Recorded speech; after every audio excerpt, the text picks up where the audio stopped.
Good morning. Today we're going to look at Esther chapters 6 through 8. Yesterday, after devotion and stuff was done, left for Bismarck. I had a final checkup, I hope, with my shoulders, doing good. And then we came out and went to the musical and the Pitchfork Conduit Medora. I'd say we're heading home, but just a quick day trip out here, and it was a good day and a really good time at the musical last night. However, we're going to look at the Bible, chapter 6 through 8. Esther is such a book with a lot of intrigue in it and a lot of stuff going on. And it starts out in chapter 6 that the king has a night that he can't sleep. And so he's up and he commands that the book of the record of the Chronicles, the histories, are brought to him. And he's reading through there, or someone's reading to him, whichever. And they read through the part where Mordecai had warned the king of the intrigue, the plot to kill him. And the king asked, well, what honor, what have we ever done to thank Mordecai for saving my life? This is a big deal, king says. And they say, well, really hasn't been anything done to acknowledge that.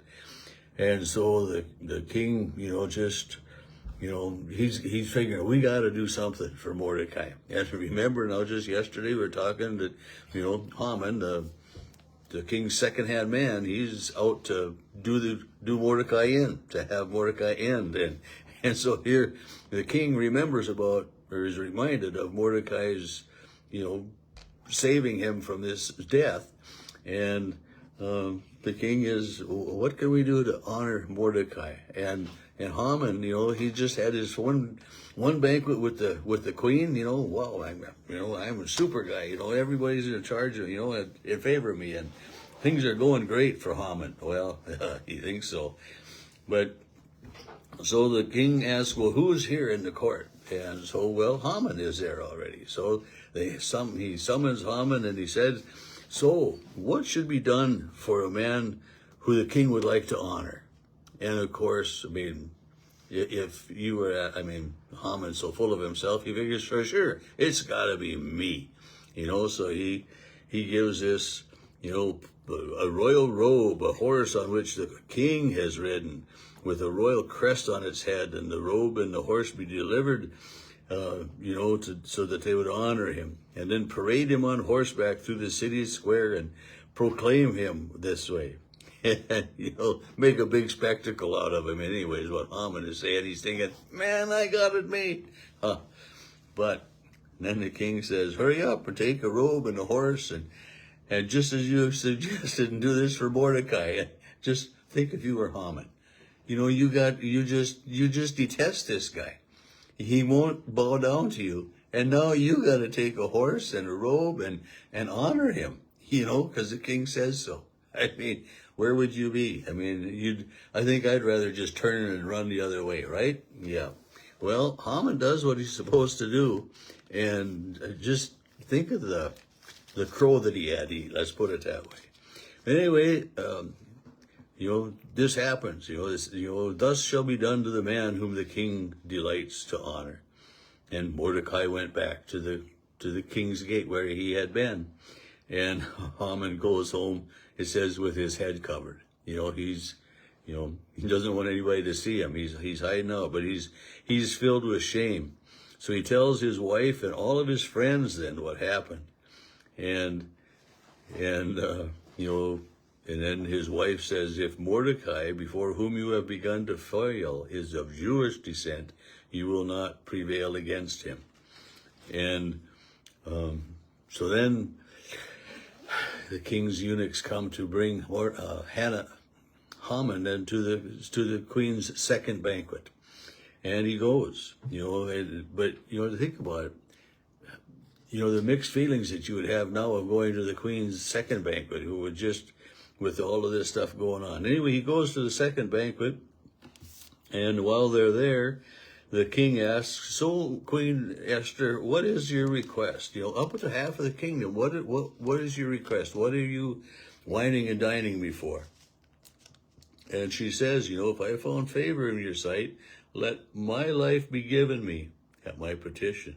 Let my people live at my request. And so she doesn't just come right out and say, well, I'm a Jew, and Haman's deal that he got you to write, says that I'm going to die on the next day of the 12th month, whatever. And, she said, everybody, this edict that you wrote, I will die. So let my people live. And she says, had we been sold as male and female slaves, I would have held my tongue, even though the enemy would never be able to compensate for the king's loss. And the king still kind of is a little bit at a loss here. And the king asks, well, who is he? Who is this that would dare to presume in his heart to do such a thing? Well, as she said, the adversary, the enemy, is the wicked Haman. And so here you're Haman, sitting there with the king and queen, eating this banquet. And you hear the queen say that, you are the enemy. You are the evil adversary, this wicked Haman. And, it says he was terrified before the king and queen, and rightly so. And so the king, it says, rose in his wrath and went down to the palace garden. And then, but it said, Haman stood before the queen, pleading with her for his life. The king came back and he misunderstood something. Haman was, kneeling at the feet of Queen Esther, pleading with her. It says that, the king comes back and Haman had fallen across the couch where Esther was. I mean, he was pleading with Esther for his life. The king kind of misinterprets this and thinks that, he is assaulting the queen. Yeah, but anyway, Haman is, what are we going to do with him? And then someone says, look, the gallows which Haman made for Mordecai, he's right there. And the king says, well, hang him on. So Haman comes to an end of his life on that same gallows that he was going to get rid of Mordecai, this arch enemy of his, just because he was upset with Mordecai because he wouldn't bow down and worship him.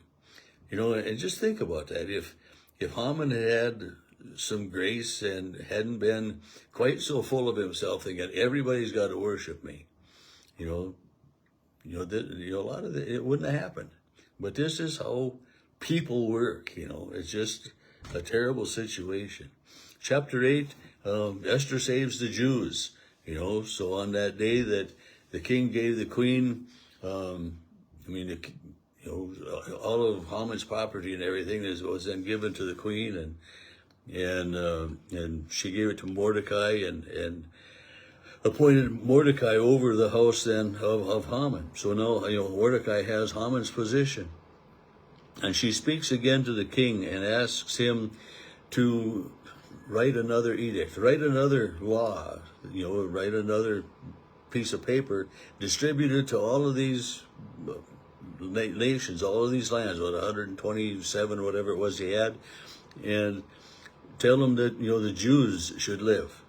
And so the king says to the queen, yes, have Mordecai write this. Here's my signet ring. So he can seal it and sign it and send it out. And so the letters get written and sent to all the provinces to repeal the order of the king, that all the Jews would be killed.